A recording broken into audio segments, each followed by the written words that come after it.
Assalamu alaikum wa rahmatullahi ta'ala wa barakatuh. Dans cet exercice, on traitera les accumulateurs ou piles rechargeables.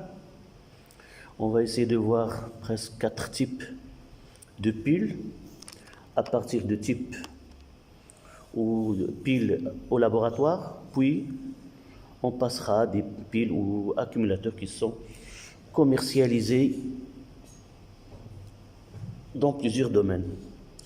Donc nous avons en permanence besoin de piles, que ce soit pour les jouets des enfants, pour les baladeurs MP3, pour tous les appareils électriques et électroniques nomades avec lesquels on peut se déplacer. Outre leur prix et leur durée de vie assez courte, leur recyclage n'est pas sans poser de problème. Une solution utilisée est donc des accumulateurs appelés également piles rechargeables. Ceux-ci peuvent, pour les dernières générations, être rechargés 1 millier de fois. Ils ont donc une durée de vie qui est nettement supérieure à celle des piles jetables. Elles sont parfaitement adaptées aux appareils utilisés régulièrement. Il existe actuellement trois principales sortes d'accumulateurs qu'on va traiter dans cet exercice. Les NiCd nickel-cadmium et les NiMH, le nickel métal hydride, et les Li-ions, ou lithium-ion. De la moins chère à la plus chère, de la plus polluante à la plus écologique. Donc il y a le pile nickel-cadmium au laboratoire, puis on traitera l'accumulateur NiCd au téléphone sans fil de première génération. Troisièmement, on traitera l'accumulateur NiMH et dernière partie, c'est l'accumulateur Li-ion. Et là, on parlera uniquement du côté énergétique de cette pile ou cet accumulateur. Donc, on traitera l'exercice. Tout à l'heure, on traitera cet exercice. Merci de l'avoir suivi.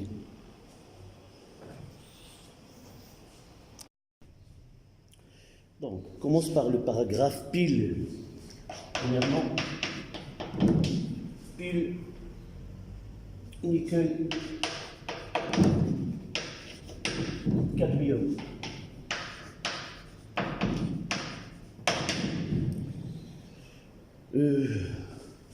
La première question concernant le quotient de réaction. Nous avons l'équation donnée, c'est CD de plus AQ plus Li. Ça donne CD solide plus Li de plus AQ.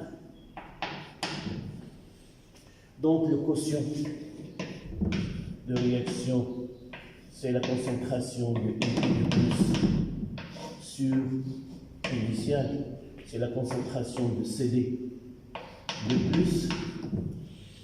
On ne tient pas compte de CD de deux métaux Ni et CD, parce qu'ils sont des solides, on leur attribue 1, et on peut écrire d'une façon plus C0 sur C0, puisque les deux solutions ont la même concentration, C0, ça donne 1. Donc le quotient de réaction donne 1. On va essayer d'utiliser la règle de prévention d'évolution des systèmes chimiques. On fait un axe ici. Au milieu, ça donne K. Il est donné la valeur de K. C'est 2,2, je pense, 10-6. Oui, 2,2. 10-6. Et Q, elle est nettement supérieure, et c'est là, il y a QR. Donc, tout système hors équilibre tend à évoluer vers l'état d'équilibre, c'est-à-dire que le quotient réactionnel ou de réaction atteindra la constante K, et pour atteindre la constante K, l'évolution doit se faire, Q doit atteindre K, c'est-à-dire dans le sens le sens conventionnel de le sens inverse. Nous avons l'habitude de mentionner que l'évolution de ce sens est le sens direct qui est 1 et le sens 2 qui est le sens inverse. Donc le système là, C2, je reprends l'équation et là c'est le sens 1 qui est le sens direct. Donc d'après la règle le système évoluera dans le sens inverse, c'est-à-dire la réaction qui va se produire, mais on va l'écrire avec deux flèches en attendant de savoir si vraiment deux flèches ou une seule flèche. On écrit que NI de plus CD, ça donne CD de plus AQ plus NI. Là c'est solide, et là c'est solide, avec une constante K', qui est l'inverse 1 sur 2,2 10 à la puissance 6, c'est K'. Et remarquez que cette constante K' est supérieure à 10 puissance 4, c'est-à-dire que la réaction est totale. Au lieu d'écrire deux flèches, on n'écrira qu'une seule. C'est-à-dire la réaction qui se produit au sein de la pile ne connaîtra qu'un seul sens, c'est le sens d'épuisement de cadmium et de transformation des ions nickel en métal nickel. Et le cadmium se transformera en CD2+. Donc je reprends l'équation et ça sera Ni de plus CD, un seul flèche, ça donnera CD de plus Ni. Voici la réponse de la question 111. D'accord? C'est-à-dire donner l'expression linéaire de quotient de réaction de la réaction 1 et la calculer à l'état initial. Voici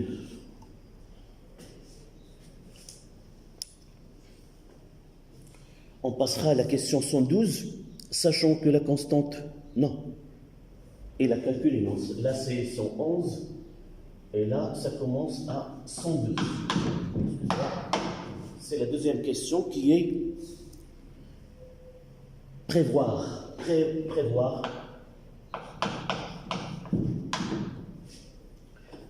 Donc, sens d'évolution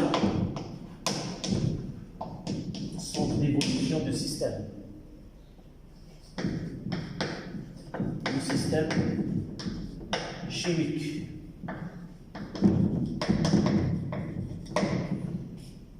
Donc la question 111 n'a demandé que l'expression et le calcul du QR. La 112, c'est de prévoir le sens d'évolution du système. Nous avons sur cet axe mentionné la constante K qui est de 2,210-6 et QR qui est 1 pour les comparer. Il est nettement supérieur, donc l'évolution dans le sens 2. Ça, c'est la question 112. Et écrire l'équation du fonctionnement de la pile, CNI de plus CD, ça donne CD de plus NI. On passe à la question écrire les demi-équations électroniques, préciser s'il s'agit d'une réaction d'oxydoréduction, indiquer la polarité des électrodes du nickel et du cadmium. Oui. Là, on passe à la question.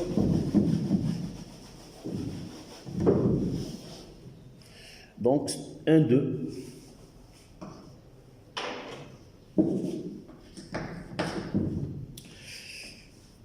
À partir de l'équation bilan de réaction qui se produit au sein de la pile, on peut écrire les équations électroniques avec l'écriture c'est CD plus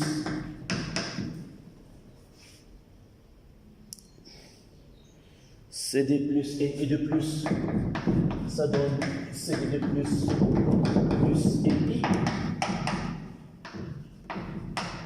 C'est l'équation de réaction qui a été prévue par la question 112. Donc, de là, on peut écrire que là, c'est CD donne CD de plus 2 électrons. Et de l'autre côté, le nickel, ici, Ni de plus 2 électrons, ça donne Ni.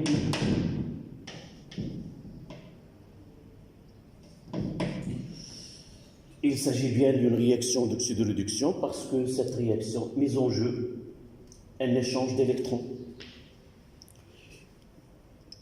Donc, écrire les deuxième équation, préciser qu'il s'agit d'une réaction d'oxydoréduction. Les deux mes équations. Oui, là, pour c'est une équation, c'est une réaction d'oxydation.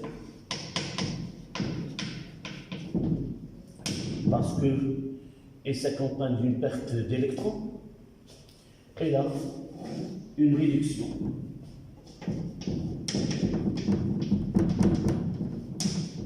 S'accompagne d'un gain d'électrons. Et vraiment une réaction d'oxydoréduction parce que ce produit avec échange. Ce produit avec échange d'électrons.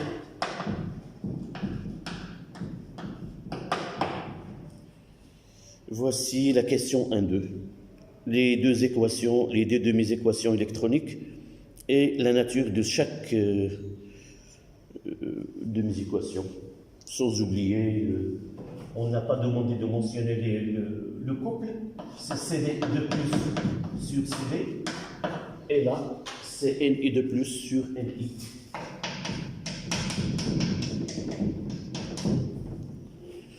Voici cette question des équations électroniques ou de mes équations. Ah oui, indiquer la polarité de chaque. Là, on peut dire que l'électrode de CD et là, électrode de nickel.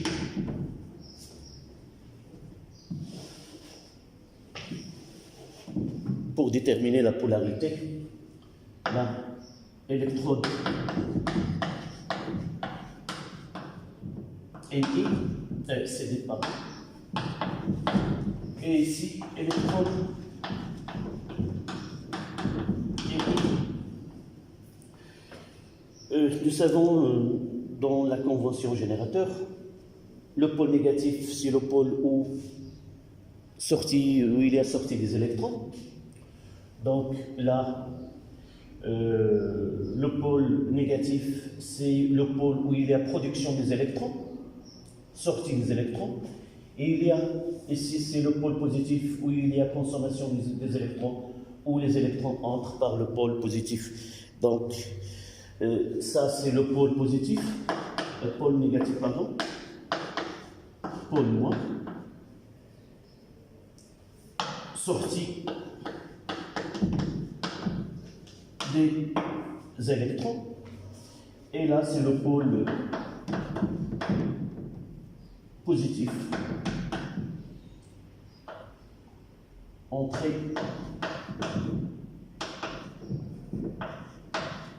des électrons. Je rappelle tout simplement que là, c'est le symbole d'un générateur, ça c'est le pôle positif, ça c'est le pôle négatif.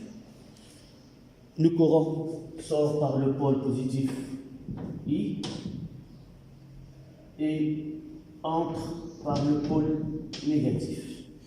C'est-à-dire que les électrons quittent le pôle positif, là, entrent par le pôle négatif et quittent le pôle négatif. Donc le pôle négatif, là c'est moins et là c'est plus. D'accord? Donc la production des électrons, là c'est le pôle négatif. Quel est le rôle de Pont-Salin? La question qui suit le Pont-Salin. C'est la question 1.3.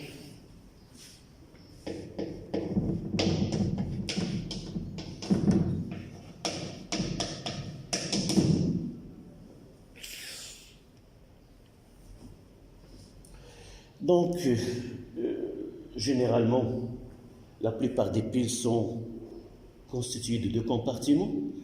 Chaque compartiment est formé d'un couple redox, un métal plongé dans une solution ionique de ce métal généralement. Et pour constituer une pile, il suffit d'associer ces 2 demi-piles, ces deux compartiments par un Pont-Salin. Mais la pile de Daniel n'a pas ce Pont-Salin, mais l'échange se produit sur une cloison qui est poreuse. On revient à notre exercice. Le Pont-Salin a un double rôle.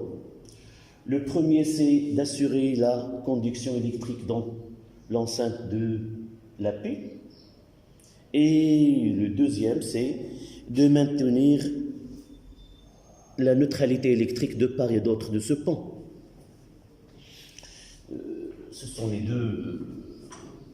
On va essayer de voir schématiquement ce que ce produit-là, c'est pas demandé. La réponse ici, c'est le Pont-Salin assure la conduction électrique entre les 2 compartiments et assurer la neutralité électrique de part et d'autre de ce pont. Donc on va écrire, on va essayer de traiter amplement cette question. Donc le Pont-Salin assurer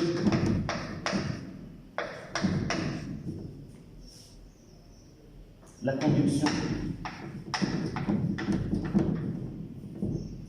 conduction électrique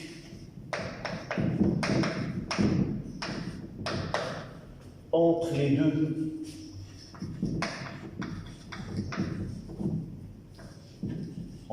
compartiments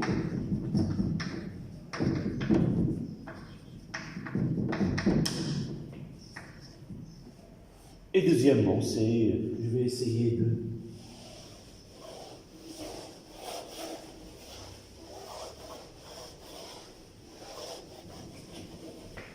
c'est réaliser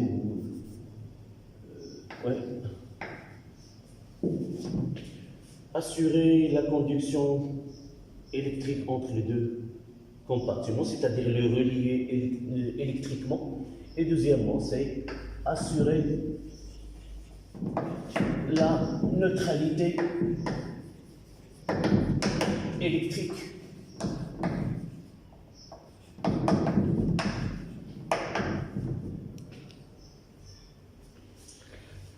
Pour simplifier, on va faire un petit schéma. Là, c'est Ni dans une solution de Ni de plus. Et là, c'est le CD, le camion, dans une solution de CD de plus. Donc, là, c'est le Pont-Salin.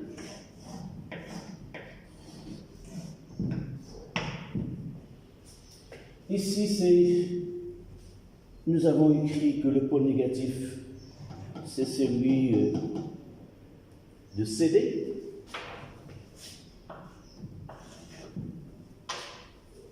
Et le pôle positif, c'est là, c'est le nickel.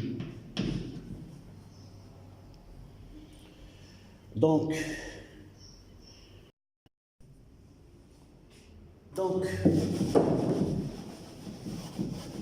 voici un schéma simplifié de cette pile. Là, c'est le pont Salin. Donc, nous avons vu tout à l'heure que le pôle positif, c'est l'électrode de nickel, constitue le pôle positif. Et le pôle négatif, c'est l'électrode en cadmium. On va essayer de voir, schématiser comment intervient l'électrolyte contenu dans ce pont Salin pour assurer relier les deux ponts Salin électriquement et assurer la neutralité électrique. Donc j'ai dit que les électrons arrivent par le pôle positif et se produit la réaction Cd2 plus 2 électrons. Donc au cours de cette réaction, la concentration des ions Cd2 diminue. De l'autre côté, là il y a production des électrons qui vont être injectés dans le circuit. Et là, c'est le CD qui va donner Cd2+. Et les deux électrons sont acheminés vers le pôle positif. D'accord? Donc, là, il y a augmentation de concentration des ions Cd2+, et là, diminution des ions Na2+. Ce sont les ions Na2+, qui se déposent sur la plaque de nickel. Je reprends là, c'est le nickel, et là, c'est le Cd2+. Formation de Cd2+, et consommation des ions Na2+. Donc, là, supposons que le pont Salin de KCl, c'est un électrolyte de K plus Cl-. Généralement, c'est un électrolyte gélifié. Et là, le courant, nous avons le courant électrique, là, diminution des ions de Cl+, donc ils vont être 2K+, là, 2K+, vont passer à cet compartiment pour combler la diminution de charge. Chaque Ni se dépose, et il y a déplacement de Na2+, et là, chaque Cd2+, qui se forme nécessite un déplacement de ions, là, de Cl-. Et là, cet échange fait maintenir, par exemple ici, 2K+, avec si Ni2 plus SO4 de moins. SO4 de moins, il va former avec 2K+. Et là. Et le courant électrique, là, c'est le sens des ions positifs. Là, c'est I. Le courant électrique se manifeste à l'échelle au niveau de pont Salin par une migration des ions K+, dans le sens de courant électrique, et migration des ions Cl- dans le sens opposé, vers le compartiment qui contient, ou du couple Cd2+, CD. De l'autre côté, il y a déplacement des ions K+. D'accord? Là, c'est l'explication du rôle. Il suffit de mentionner que le pont Salin a double rôle. C'est la connexion des deux compartiments. C'est assurer la conduction électrique et aussi par deux phrases simples. Ça, c'est le rôle de pont Salin. Donc, on passera là où deuxième partie, c'est l'accumulateur nickel-cadmium d'un téléphone sans fil de la première génération, G1. Donc,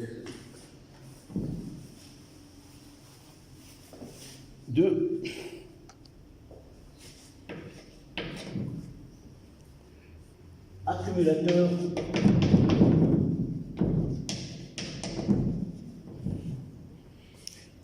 NICD d'un téléphone portable.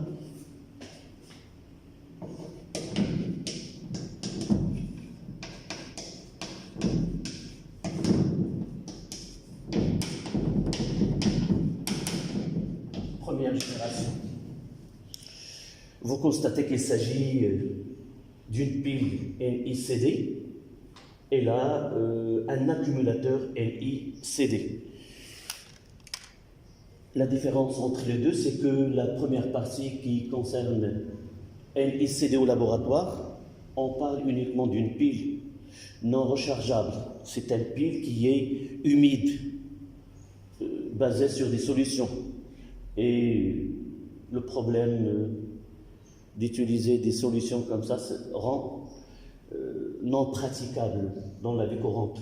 Par la suite, ces batteries ou ces accumulateurs NICD, ils ont utilisé le même principe de la pile précédente, mais cette fois-ci, on utilise une pile qui est sèche, facile à être manipulée, à utiliser amplement dans plusieurs domaines. Donc on lit, l'électrolyte est basique, il s'agit d'une solution aqueuse concentrée d'hydroxyde de potassium. Les couples oxydoréducteurs impliqués sont CDOH2 solide sur CD et NiOH solide sur NiOH2 solide. Vous voyez que les couples oxydoréducteurs utilisés dans cette technique qui est accumulateur NICD, ce sont des produits qui sont solides, c'est-à-dire on parle d'une pile ou d'un accumulateur qui est sèche. D'accord? Donc j'écris les deux couples, CDOH de solide sur CD, qui est solide, et le deuxième couple c'est NiO, OH, aussi solide, et le réducteur c'est NiOH2.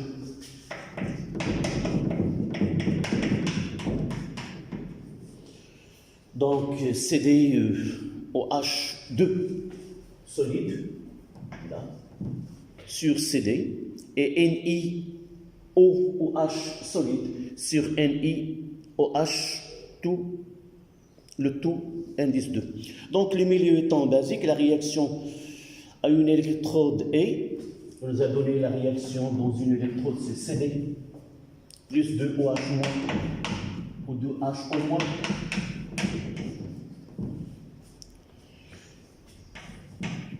Ça donne CDOH 2 plus 2 électrons. Ça, c'est l'équation qui se produit au niveau de l'électrode en cadmium. La réaction de décharge de l'accumulateur est alors, nous a donné réaction de décharge sur CD, qui est solide, plus 2 NiOH, ça donne CDOH plus NiOH2 solide. C'est la réaction 2. Après avoir mentionné dans le paragraphe précédent, dans la question précédente 1.